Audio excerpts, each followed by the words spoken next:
Et on peut toujours prier après. Voilà, toujours sur le même thème, hein, le Saint-Esprit, mais spécialement ce matin, être des pères et des mères spirituels, c'est important. Mais qu'est-ce qu'un père, qu'est-ce qu'une mère spirituelle? Il faut bien saisir le message de Dieu. D'ailleurs, Abraham, il était le père élevé, puis il est devenu d'abord Abraham, père élevé, et puis il est devenu Abraham, qui veut dire père des nations. Voyez. Mais aussi, je crois que dans l'Église, Dieu veut donner des pères et des mères spirituels, mais ça ne remplacera pas Dieu. Dieu est avant tout notre Père. Et nous, les pères terrestres ou les mères terrestres, devons toujours emmener les gens vers le Seigneur, vers le Père éternel, pas vers nous. Pas vers nous. Et il y a eu beaucoup de fautes comme ça qui ont été commises. Puis les gens se sont attachés à des hommes, à des femmes, puis ça a dévié. Ça a dévié. Et là, on va voir, dans 2 Rois, chapitre 2, versets 9 à 14, lorsqu'ils eurent passé, Élie dit à Élisée, demande ce que tu veux que je fasse pour toi, avant que je sois enlevé d'avec toi. Et Élisée répondit, qu'il y ait sur moi, je te prie, une double portion de ton esprit. Élie dit, tu me demandes une chose qui est difficile, mais si tu me vois pendant que je serai enlevé d'avec toi, cela t'arrivera ainsi. Sinon, cela n'arrivera pas. Comme il continuait à marcher en parlant, voici un char de feu et de chevaux de feu qui les séparèrent l'un de l'autre. Et Élie monta au ciel dans un tourbillon. Élisée regardait et criait, mon père, char d'Israël et sa cavalerie. Et il ne le vit plus. Saisissant alors ses vêtements, il les déchira en 2 morceaux et il releva le manteau qu'Élie avait laissé tomber. Puis il retourna et s'arrêta au bord du Jourdain. Il prit le manteau qu'Élie avait laissé tomber et il frappa les eaux. Et où il est, et dit, où est l'Éternel, le Dieu d'Élie? Lui aussi, il frappa les eaux qui se partagèrent çà et là, et Élisée passa. Donc là, on peut voir que Élie et Élisée, donc c'est presque le même mot, mais il y a un Élie, Élisée. Donc. Et moi, ce que j'ai retenu déjà depuis un bon moment, hein, qu'est-ce que Élie a dit? Hein, il voulait une double. Élisée voulait une double portion du Saint-Esprit que Élie avait. Et là, on voit, il y a un langage de paternité. Élisée regardait et criait, mon père, mon père. Vous voyez, mon père, mon père. C'était son père spirituel. Il avait appris, il était à l'école d'Élie. Élisée était à l'école d'Élie. Et dans l'Ancien Testament, il y avait des écoles de prophètes, quoi. Et ils apprenaient des prophètes, ils écoutaient les prophètes, ils étaient enseignés par les prophètes. Bien sûr, c'était le Saint-Esprit qui enseignait au travers d'eux. Char d'Israël et sa cavalerie. Et qu'est-ce qui s'est passé? Le manteau, pendant que Élie est monté au ciel, est retombé. Et il a saisi Élisée a saisi ce manteau. Et si vous lisez la parole de Dieu, qu'est-ce qui s'est passé? Élisée a fait le double de miracles qu'Élie. Le double de miracles, parce qu'il avait la double onction. Donc, pour Élisée. Élie était un père spirituel. Il a appris de lui. Résultat, l'onction, le manteau qui était sur Élie est retombé sur Élisée. Donc, le double des miracles, ça c'est formidable. Et je crois qu'on a à apprendre, nous, des anciens, de la Bible, de l'apôtre Paul, on a à apprendre de l'apôtre Jean, on a à apprendre de tous les apôtres déjà, qu'il y a dans la parole de Dieu, mais aussi des hommes qui ont marché avec Dieu maintenant, des hommes qui marchent avec Dieu maintenant. On a des choses à en tirer, des choses que Dieu veut nous donner. Parfois, il y a de mauvaises choses. On voit comme un homme, il a marché avec Dieu, puis d'un coup, il est tombé. Il y a quelque chose qui l'a arrêté. Il a dévié, et le ministère s'est arrêté. Nous avons besoin d'apprendre, de tirer des bonnes leçons des ministères. Moi, j'avais un père spirituel, maintenant il est très loin d'ici, il est aux États-Unis, quoi. Il a marché, il a gagné des milliers d'âmes au Seigneur. Et tous les jours, je priais avec lui, on priait ensemble, on se levait très tôt le matin, bien souvent 4 heures du matin, puis après on partait évangéliser. Il y avait vraiment des miracles, des guérisons, des délivrances, on voyait vraiment la gloire de Dieu. Des milliers sont venus au Seigneur, quoi. Il a ouvert plusieurs communautés, puis à un moment il a dévié à cause de l'argent, puis il est parti. Il est parti parce qu'il devait passer un jugement, quoi. Il est tombé dans le luxe et toutes ces choses, quoi. Je dis pas ça pour le critiquer, pas du tout. Mais nous devons veiller, ne pas... Il y a de bonnes choses dans certains hommes de Dieu, mais il peut aussi y avoir de mauvaises choses. Il faut imiter les bonnes choses. Les mauvaises, il faut en tirer des leçons.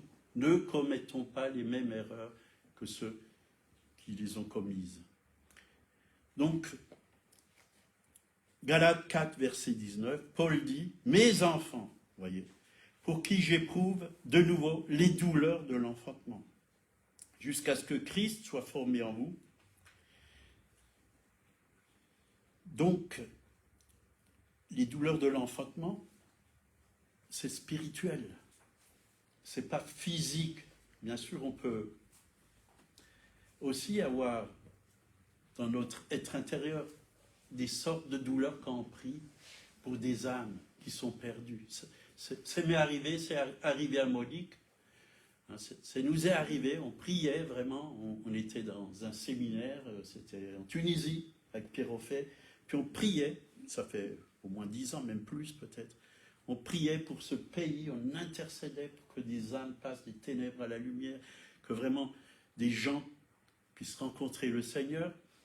Et pendant qu'on priait, plusieurs ont ressenti ces douleurs intérieures, ces douleurs d'enfantement. Et on savait que Dieu est en train de préparer des personnes dans ce pays pour venir à Christ, pour que des âmes soient sauvées. On peut les ressentir, ces douleurs. Mais quand Paul dit « mes enfants », ça prouve qu'il avait des enfants spirituels. C'était des enfants auxquels il leur apportait la nourriture spirituelle. Il s'occupait d'eux, il les aimait. Il les aimait de tout leur cœur et il voulait vraiment que ces enfants spirituels puissent grandir et devenir matures et réussir et même aller encore au-delà de ce que lui, il a fait dans l'œuvre de Dieu. Au-delà, et faire encore même plus. Et c'est vrai qu'il y a un manteau que Dieu donne à des pères et à des mères, et ce manteau, il n'est pas seulement pour nous, hein. C'est bon d'avoir un manteau. Qu'est-ce que ça fait quand vous avez un manteau? Quand il fait froid, qu'est-ce qui se passe? Vous sortez avec un bon manteau, on a chaud. C'est d'abord un manteau d'amour qui nous réchauffe, Parce que dans le monde, c'est froid. Dans le monde, il y a les ténèbres. Dans le monde, il y a l'incrédulité. Ce manteau nous réchauffe notre cœur. C'est spirituel, c'est le manteau du Saint-Esprit. On a besoin de ce manteau. si on n'a pas ce manteau, si on n'a pas été revêtu du Saint-Esprit. Jésus, il a été revêtu du Saint-Esprit après, quand il est sorti du Jourdain, puis il allait dans le désert. Ce n'est pas le diable qui l'a emmené dans le désert, c'est le Saint-Esprit. C'est l'Esprit de Dieu qui l'a conduit dans le désert. Mais quand il était dans le désert, il a sorti l'épée de l'Esprit parce qu'il avait le manteau. Il est écrit, quand le diable est venu, pour lui dire certaines choses qui n'étaient pas à la gloire de Dieu. Pour tourner la parole, le diable connaît la Bible, plus que certains chrétiens, et il la connaît bien, mais il va l'utiliser pour vous détourner de Dieu, il va l'utiliser pour vous mentir, pour vous séduire, La Bible, on a besoin vraiment de la connaître dans l'Esprit de Dieu, avec la révélation du Saint-Esprit. Sinon, on peut dire n'importe quoi, de n'importe quelle version, on peut raconter n'importe quoi. On peut inventer des histoires sur la Bible qui ne viennent pas du tout du Saint-Esprit ni de Dieu. Mais Dieu veut donner à l'Église, nouveau, ces douleurs de l'enfantement. Paul enfante des fils et des filles par la prière. La prière de l'enfantement. C'est-à-dire quand on prie, on met au monde, on enfante, on met au monde. On met au monde des nouveau-nés. On met au monde des âmes qui vont passer des ténèbres à la lumière. La prière d'enfantement est importante. C'est comme une femme, quand elle a ses douleurs.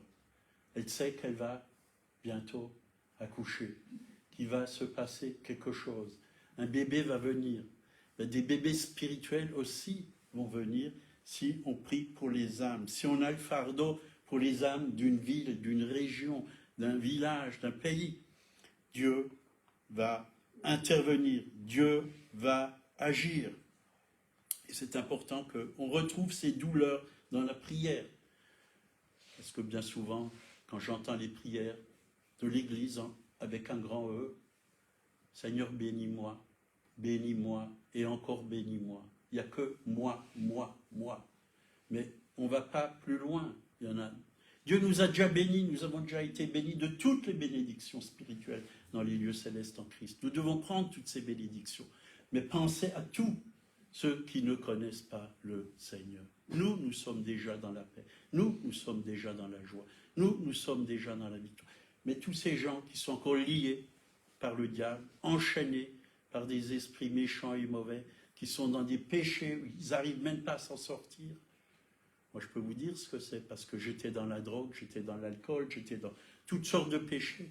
Il n'y a que Dieu qui a pu m'en libérer. J'ai essayé par mes propres forces avant de connaître Jésus. Je ne pouvais pas. Je ne pouvais pas me libérer de la drogue, je ne pouvais pas arrêter de fumer des cigarettes, je ne pouvais pas arrêter de mentir. C'était naturel pour moi, c'était normal pour moi. Mais quand Jésus est venu, j'ai pu arrêter toutes ces choses parce qu'il m'a donné l'esprit de vérité. Il m'a libéré par son esprit de toutes les chaînes du péché. 1 Timothée 1, verset 2, Paul écrit à Timothée et lui dit, Timothée, mon enfant légitime en la foi. Mon enfant légitime en la foi. Toi donc, mon enfant, fortifie-toi dans la grâce qui est en Jésus-Christ, et ce que tu as entendu de moi en présence de beaucoup de témoins, confie-le à des hommes fidèles qui soient capables de l'enseigner aussi à d'autres. Combien vivent ces choses? Combien viennent pendant 10 ans dans une église et ils n'ont pas ouvert leur maison pour recevoir d'autres personnes, pour les enseigner, pour en faire des disciples. On ne peut pas être assisté pendant 10, 15, 20 ans. C'est beau, un homme, mais un homme à barbe qui est encore un bébé, ça fait drôle. Un homme qui a des moustaches et c'est encore un bébé spirituel. Ça fait drôle.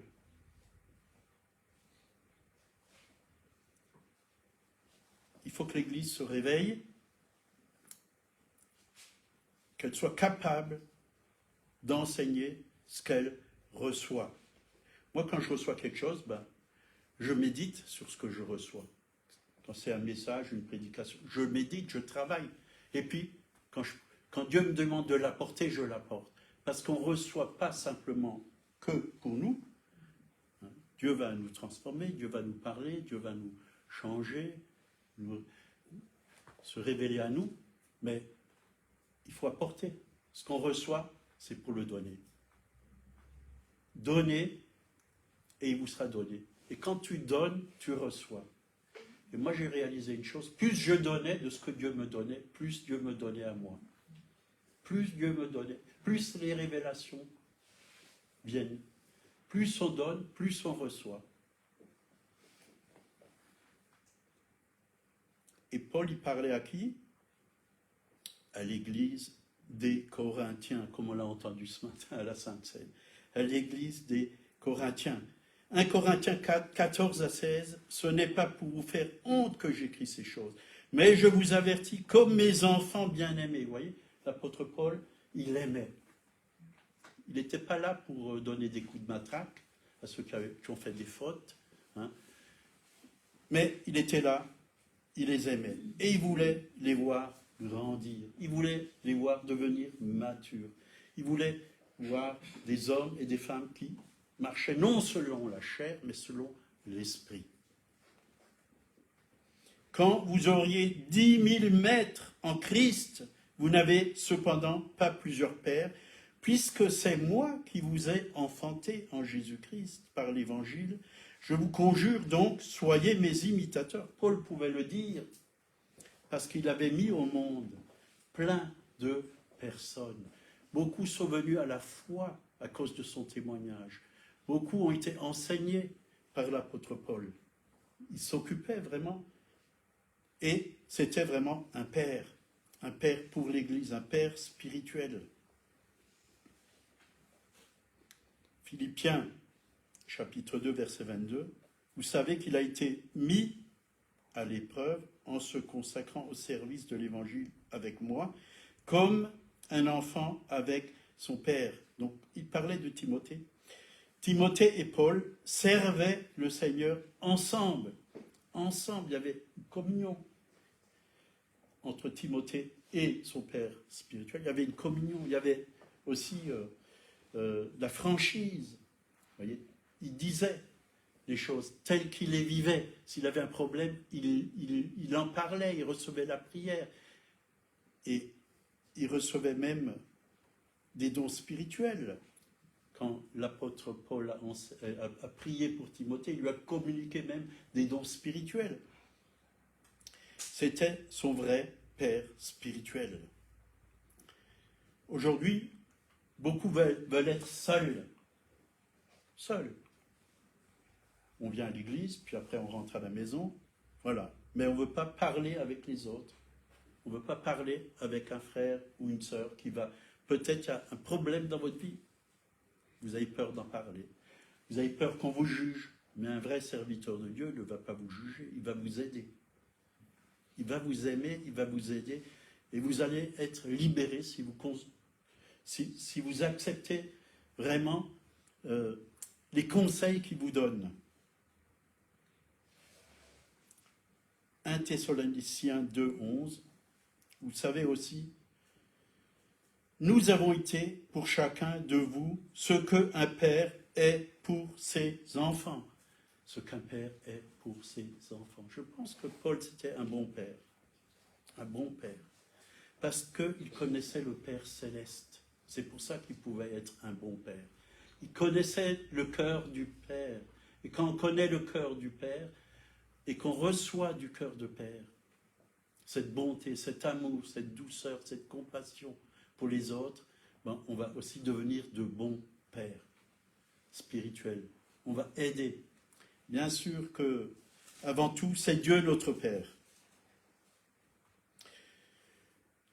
Donc, il était un bon père pour ses enfants, vous exhortant, vous consolant, voyez, vous consolant, il consolait, voyez, vous conjurant de marcher d'une manière digne qui vous a appelé appelés à son royaume et à sa gloire. Marchez vraiment comme des témoins, de véritables témoins de Jésus-Christ. Mais avant d'être un père, on est tous des fils ou des filles. Avant d'être une mère, vous êtes une fille. Vivez déjà votre vie de fils et de fille. Et ayez une relation de fils envers votre Père céleste ou de fille envers votre Père céleste. Ouvrez-vous à votre Père céleste. Dites-lui tout. Dites-lui tout. Et moi, quand je m'occupe de quelqu'un, quelqu'un qui a des problèmes, je lui dis toujours, tu mets tout sur la table et on va prier pour chaque chose, une après l'autre. Tu mets tous tes problèmes, tous tes soucis, toutes tes craintes, tout ce qui est bon et mauvais, tu les mets sur la table. C'est pas moi qui va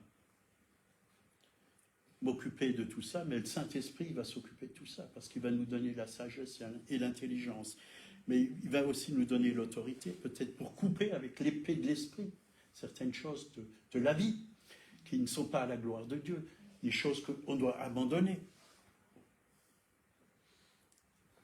On ne peut pas venir chaque dimanche matin, comme ça, ici dans l'Assemblée, avec toutes sortes de pensées sur tel et tel frère, sur telle et telle sœur, sur le pasteur, sur son épouse, sur les anciens. On ne peut pas venir avec toutes sortes de mauvaises pensées. On doit apprendre à être mature, et quand on vient, déjà chez nous à la maison, il faut déposer tout ça au pied de la croix et demander pardon. Mais venir avec un cœur pur, avec un cœur rempli d'amour. Pas venir pour juger, mais venir pour apporter ce que Dieu nous a déjà donné dans l'esprit, parce que Dieu nous donne avant de venir ici. Il y en a qui viennent que pour recevoir, recevoir et recevoir. C'est bien de recevoir, mais qu'est-ce que vous faites avec ce que vous recevez de la part de Dieu? Qu'est-ce que vous faites? Bien souvent, ça rentre d'une oreille et ça ressort de l'autre. Combien de fois j'ai rencontré des personnes qui m'ont dit « On a eu un bon culte ce matin ». Alors j'ai dit « Mais qu'est-ce qu'il a prêché, le prédicateur ?» Ah, je ne me rappelle plus. Je ne me rappelle plus. Voyez. On se rappelle de beaucoup de choses. On se rappelle de la couleur de la robe de la sœur qui était à côté de nous. Et ainsi de suite. Mais on ne se rappelle pas de la parole de Dieu. Parce que le malin, qu'est-ce qu'il fait? Il vient la manger. C'est comme un corbeau. Il vient. Parce qu'en ce moment, tous les matins, quand je me suis levé cette semaine, j'étais dans mon bureau et je vois, qu'est-ce que je vois? Parce que j'ai un mirabellier juste devant mes yeux, de mon bureau. Et au-dessus, juste au-dessus de l'arbre, il y a tous les matins 2 corbeaux qui viennent et qui mangent les mirabelles. Qui mangent les mirabelles. Qu'est-ce que je fais? Je fais rien, j'ouvre juste la fenêtre et ils s'en vont. Ils partent. Quand le corbeau vient pour vous manger tout, la Bible dit, je serre ta parole contre mon cœur ou dans mon cœur, de peur de pécher contre toi. David l'a dit, je serre ta parole. Est-ce que nous serrons la parole? Si nous la serrons, ça veut dire que nous l'aimons. Nous l'aimons. Quand moi je me serre dans les bras, ou je prends ma femme et que je la serre dans mes bras, ça veut dire que je l'aime. Mais la parole de Dieu, est-ce que nous l'aimons? Nous la serrons dans notre cœur. Est-ce qu'elle est pour nous précieuse? Est-ce qu'elle est précieuse, la parole de Dieu? Vous savez que la parole, c'est Dieu. Jésus est la parole faite chair. Serrons la parole de Dieu dans notre cœur.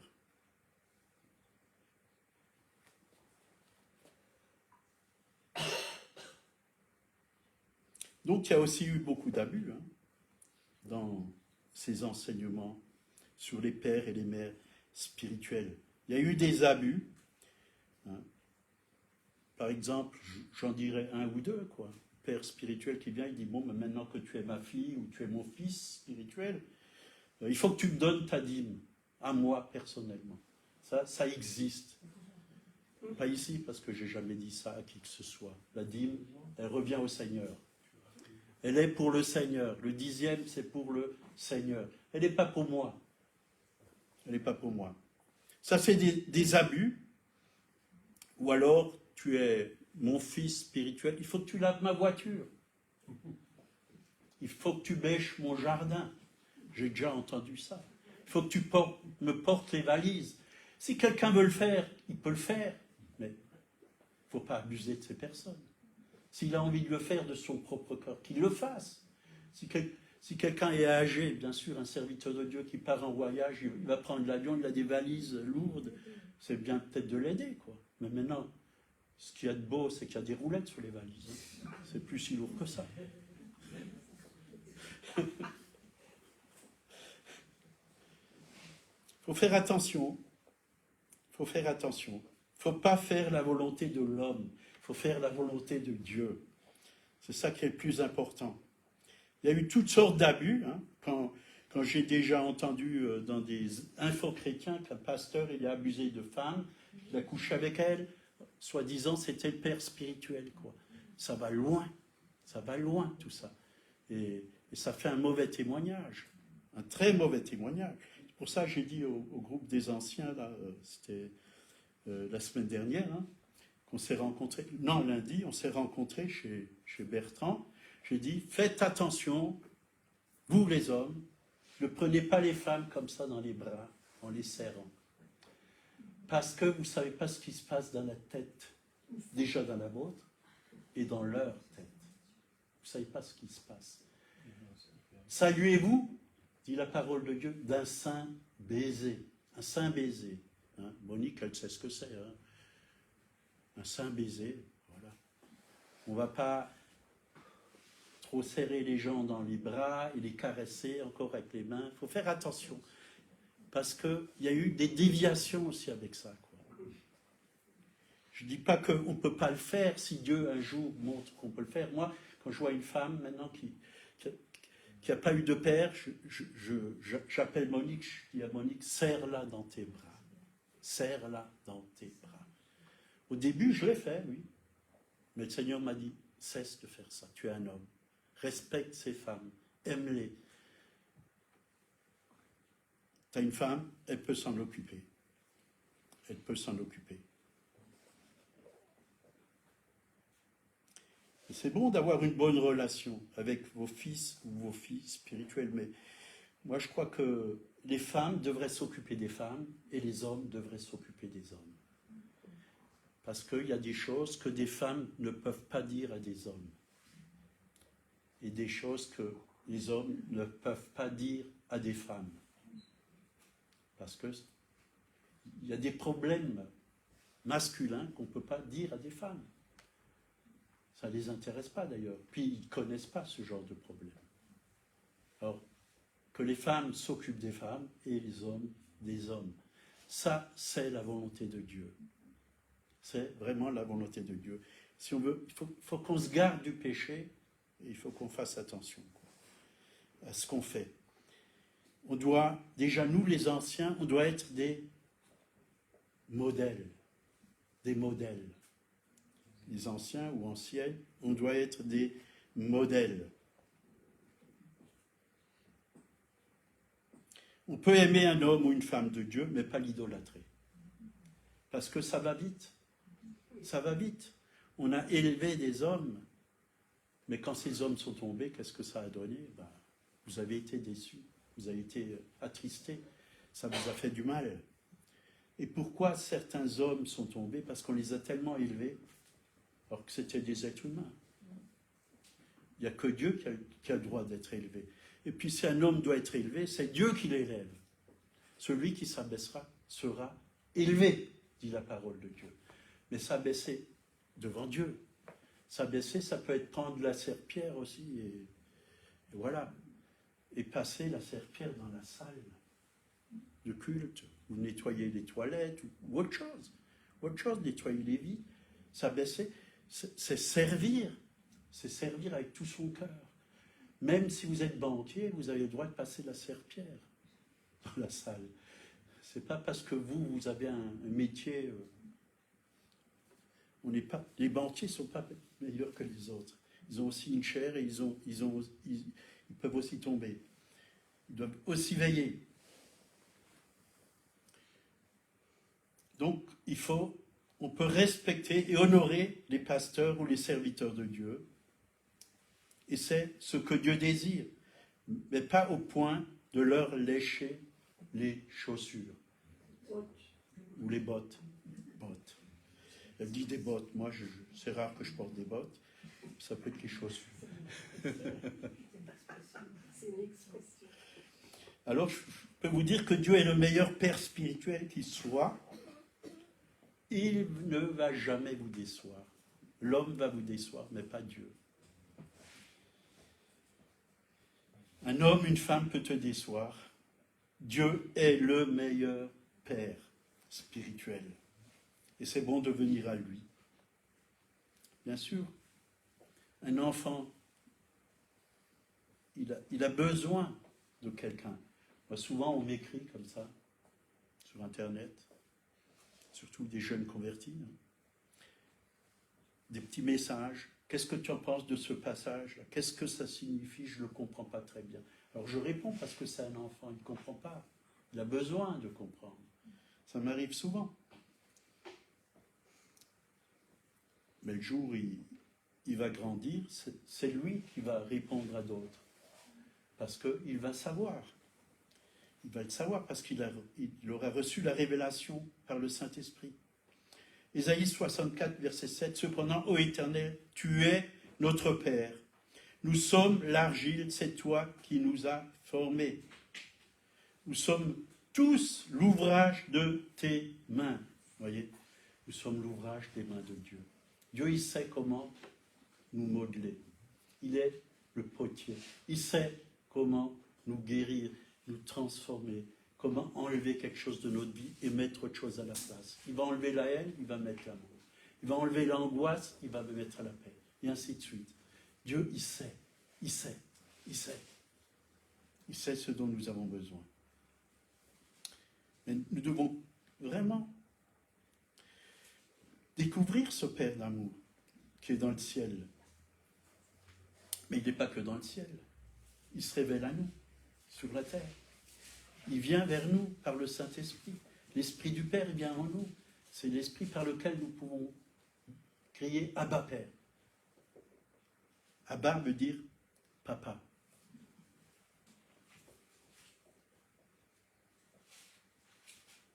Jean 14, versets 6 et 7.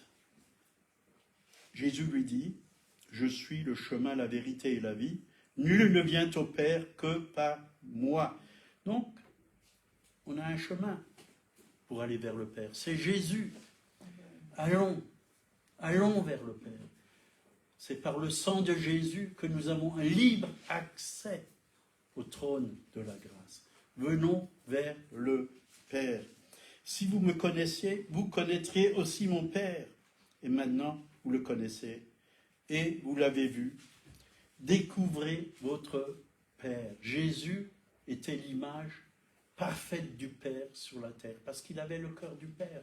Il était toujours en communion avec le Père. Il ne faisait que ce qu'il voyait faire au Père.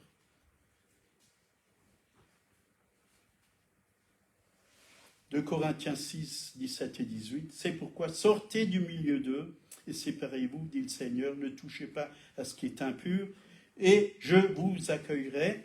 Je serai pour vous un père, et vous serez pour moi des fils et des filles, dit le Seigneur Tout-Puissant. Amen. J'entends pas beaucoup d'amen. Ou alors je suis devenu sourd là, pendant le message. Que Dieu débouche mes oreilles. Galates 4, verset 6, pour ceux qui prennent des notes. Et parce que vous êtes fils, Dieu a envoyé dans nos cœurs l'esprit de son Fils, lequel crie Abba, Père. Luc 12, verset 32. Ne crains point, petit troupeau, car votre Père a trouvé bon de vous donner le royaume. Ça, c'est merveilleux. Dieu veut nous donner son royaume. Dans le royaume de Dieu, il n'y a que de bonnes choses. Que de bonnes choses. Par la nouvelle naissance, nous sommes rentrés dans le royaume de Dieu. Mais il y en a beaucoup, ils voient le royaume de Dieu, ils voient, mais ils ne rentrent pas.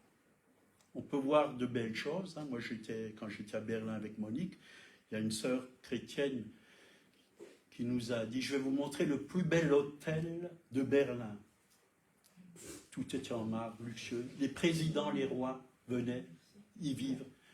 Et elle ne nous a pas dit « Vous pouvez regarder là, par le trou de la serrure ou par la vitre, là, vous pouvez voir comment c'est. » Non, elle nous a fait rentrer. Elle nous a fait rentrer. On est allé partout. C'était très très beau. Hein. Tout. Vraiment quelque chose de très très beau, quoi. Du marbre partout, et puis voilà. Tout était nickel, je peux vous dire. Nickel. Il n'y avait pas d'étage comme ici, vous voyez. C'était nickel. On était bien accueillis, bien reçus, parce qu'elle avait demandé si on pouvait faire une visite. Et ils ont dit oui. Donc on a besoin vraiment du Saint-Esprit. Bon, il y a beaucoup de choses encore à dire, mais je vois que l'heure tourne. Hein. On peut prendre encore Jean 3, versets 33 à 36. Celui qui a reçu son témoignage a certifié que Dieu est vrai, car celui que Dieu a envoyé dit des paroles de Dieu, parce que Dieu ne lui donne pas l'esprit avec mesure. Donc Jean parlait de Jésus, hein, dit que Dieu ne lui donne pas l'esprit avec mesure. Le fait qu'on utilise le mot mesure, hein, ici signifie que l'onction était donnée aux gens avec mesure, mais elle est donnée à Jésus-Christ sans mesure. C'est une onction illimitée.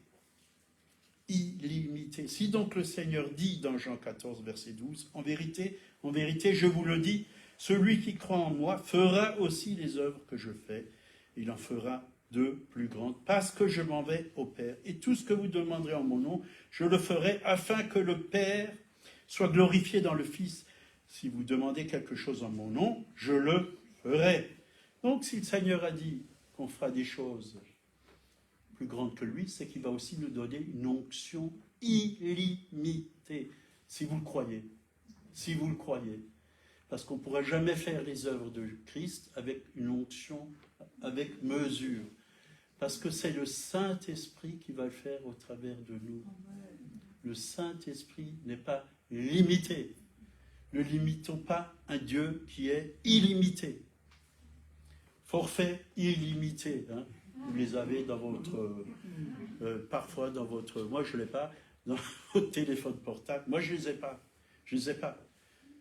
Non, quand je vais quelque part, il faut que je me branche pour prendre la connexion. Voilà. Mais je ne l'ai pas. Je vais dehors dans la rue, je ne l'ai pas. Je l'ai dans cette salle parce que j'ai pris le numéro. Mais ailleurs, je ne l'ai pas. Mais dans l'esprit, j'ai un forfait illimité parce que c'est Dieu. C'est Dieu qui nous donne de prier pour les malades, d'imposer les mains. C'est Dieu qui nous donne d'annoncer l'évangile. C'est Dieu qui nous donne de chasser les démons. C'est Dieu qui nous donne des révélations. Dieu n'est pas limité. Et nous sommes ses enfants. Si nous avons un Père illimité, ben, nous avons été créés à son image, à sa ressemblance. Rentrons dans les choses illimitées. Ce qu'on ne peut pas faire, lui peut les faire au travers de nous. Il faut toujours dire que sans lui, on ne peut rien faire. C'est ça aussi l'humilité. Pas que je vais les faire sans lui. Je ne peux pas. On a besoin de lui. La même onction qui était sur lui, car sans l'onction qu'il avait quand il était sur terre, nous ne pouvons pas faire les mêmes œuvres. Il a dit, celui qui croit en moi fera aussi les œuvres que je fais. Il n'est pas parlé simplement des 5 ministères, hein, quand il dit ça, apôtre, prophète, évangéliste, pasteur, docteur, celui qui croit en moi. Il dit bien celui qui croit en moi. C'est pour tout le monde. C'est pour tout le monde. Et il en fera de plus grandes, parce que je m'en vais au Père. Et pourquoi de plus grandes? Parce que le Saint-Esprit vient. Et le Saint-Esprit n'est pas limité. Dieu se manifestait quand Jésus était sur terre, au travers de lui. Et il donnait pouvoir à ses disciples pour annoncer l'évangile, chasser les démons, ressusciter les morts, guérir les malades, ainsi de suite. Mais maintenant, depuis la Pentecôte, le Saint-Esprit a été répandu sur toute chair. Sur toute chair. Et tout le monde peut faire les œuvres de Dieu. Bien sûr, pour faire les œuvres de Dieu, il faut être consacré. Consacré à Dieu. 2 Corinthiens, on va s'arrêter là, chapitre 3, versets 17 et 18. « Or, le Seigneur, c'est l'Esprit, et là où est l'Esprit du Seigneur, là est la liberté. » La liberté. Ça ne veut pas dire que là où est l'Esprit du Seigneur, qu'on va faire n'importe quoi. Je suis libre pour faire n'importe quoi. Non, pas du tout. Pas du tout. Dieu est un Dieu d'ordre. Il faut faire ce que Dieu veut qu'on fasse. Dans une église, il y a de l'ordre. Dans une armée, il y a de l'ordre. Tout le monde ne prend pas son fusil et tire n'importe où. Chacun, tout est bien coordonné. Tout est bien dirigé. Une armée marche d'un seul cœur, d'une seule âme. Il y a un chef. Il y a quelqu'un qui donne la direction. C'est pareil dans l'église. Dieu met des personnes qui écoutent le Saint-Esprit. C'est le Saint-Esprit qui donne les directions. Parce que l'Église, c'est qui? C'est Christ. C'est Christ. Il est le chef de l'Église. Il est la tête de l'Église. Ce n'est pas le pape, le chef. Je peux tout de suite vous le dire, ce n'est pas le pape. Même si on dit dans l'Église catholique que le pape, c'est le chef de l'Église, c'est un grand mensonge, un gros mensonge. C'est Jésus-Christ, le chef de l'Église. Il est la pierre angulaire. On construit sur Christ, pas sur un homme. L'Église n'appartient pas à Paul Barbarino. Même cette assemblée, elle ne m'appartient pas, elle appartient au Seigneur. Dès le début, j'ai dit, Seigneur, ce n'est pas mon Église, c'est la tienne. Tu fais ce que tu veux. Tu fais ce que tu veux. Si un jour tu veux m'enlever, tu m'enlèves. Et si un jour je dois partir, aller ailleurs, je partirai ailleurs. C'est toi qui es le chef. J'écoute au chef qui est Jésus-Christ. Nous tous, on continue le même verset, là, verset 18. Nous tous, qui, le visage découvert, contemplons comme dans un miroir la gloire du Seigneur. Nous sommes transformés en la même image de gloire en gloire, comme par le Seigneur. Comme d'un visage découvert. Il n'y a plus de voile sur notre visage. Dieu a enlevé le voile. On sait qui est Jésus. On sait comment il veut nous guider. On sait qui il est. On est en communion avec lui. On le contemple et on est transformé de gloire en gloire en la même image. Comme par le Seigneur l'Esprit. Alléluia. Dieu veut manifester une gloire encore plus grande. Plus grande. Et je le crois que dans les derniers temps, Dieu va faire des choses beaucoup plus grandes. Parce que la gloire de la deuxième maison sera plus grande que la première. C'est la Bible qui le dit. Le dernier réveil, ça sera un réveil mondial. Mondial. Et après, ça sera la fin. Jésus va chercher son église. Son épouse. Je ne dirais même pas son église, mais son épouse. Son épouse. Tout le monde ne sera pas spécialement enlevé, mais l'épouse. Il y en a qui seront des vierges sages, qui sont remplies d'huile. D'autres, ça sera des vierges folles. Hein. Ils n'auront pas assez d'huile pour être enlevés. Mais ça sera trop tard. Ça sera trop tard. Soyons remplis de l'huile du Saint-Esprit ce matin. Amen. On arrête là, parce qu'il faut qu'on parte après. On va manger et on va partir. On ne prend pas l'avion, on prend la voiture. On va se lever, pour ceux qui veulent, et on va prier. Mais si quelqu'un veut la prière encore, on est là, à votre disposition après. Seigneur, merci pour ta parole. J'espère qu'elle n'est pas rentrée dans une oreille et ressortie de l'autre, mais qu'elle est allée dans le cœur de mes frères et sœurs, et qu'ils puissent encore la serrer contre leur cœur, comme David, de peur de pécher contre toi. Parce qu'elle est précieuse, ta parole est précieuse. Tu vis dans ta parole. Tu habites dans ta parole. Tu es la parole faite chair. Merci Seigneur que nous puissions vraiment pratiquer la parole. Que nous ne soyons pas des auditeurs oublieux, Seigneur, mais que nous puissions vraiment marcher selon l'Esprit et selon la parole. Parce que la parole de Dieu est toujours confirmée par le Saint-Esprit. Ce que ta bouche dit, ta main elle accomplit, Seigneur. Merci, Seigneur, pour mes frères et sœurs. Oui, tu veux vraiment lever une église mature, Seigneur. Tu veux qu'on ne soit plus des bébés, oui. Tu veux qu'on quitte le bébéisme pour qu'on soit des hommes et des femmes matures, adultes. Oui. Merci, Seigneur. Apprends-nous à marcher dans la victoire. Apprends-nous à marcher dans ta gloire. Apprends-nous à marcher dans ta vérité. Que nous ne puissions plus écouter les mensonges de l'ennemi. Parce qu'il est là pour voler, égorger, détruire. Seigneur, que ceux qui sont malades puissent te donner encore ce matin leur maladie, qu'ils puissent te donner, s'ils ont été mentis, toutes ces choses qui les ont troublés, s'ils sont dans l'angoisse, que ces angoisses soient ôtées maintenant, dans le nom tout-puissant de Jésus, Seigneur. Oui, que tu guérisses encore les malades par ton esprit, par ta parole, par ta puissance. Tu as dit, déjà vous êtes purs à cause de la parole que vous avez entendue, reçue. Seigneur, tu as envoyé ta parole et tu les as guéris. Oui, tu n'as pas changé tel même hier, aujourd'hui, éternellement. Merci de renouveler chacun, de fortifier chacun, Seigneur. Merci parce que tu gardes chacun et chacune sous ta protection, la protection de ton sang. Tu mets des anges autour de nous, Seigneur, autour de chacun et chacune. Et que ce temps où nous partons, Seigneur, dans les Cévennes soit un temps de rafraîchissement pour nous, mais aussi un temps de rafraîchissement ici, dans cette assemblée, pour mes frères et sœurs, que nous puissions rester, oui, vraiment en communion, oui, les uns avec les autres, Seigneur, en unité d'esprit, Seigneur. Merci, Seigneur, parce que tu es le roi des rois, le Seigneur des seigneurs, tu es glorieux, tu es victorieux. Oui, je te remets toutes choses entre tes mains dans le nom de Jésus. Amen. Amen. Que Dieu vous bénisse. Amen.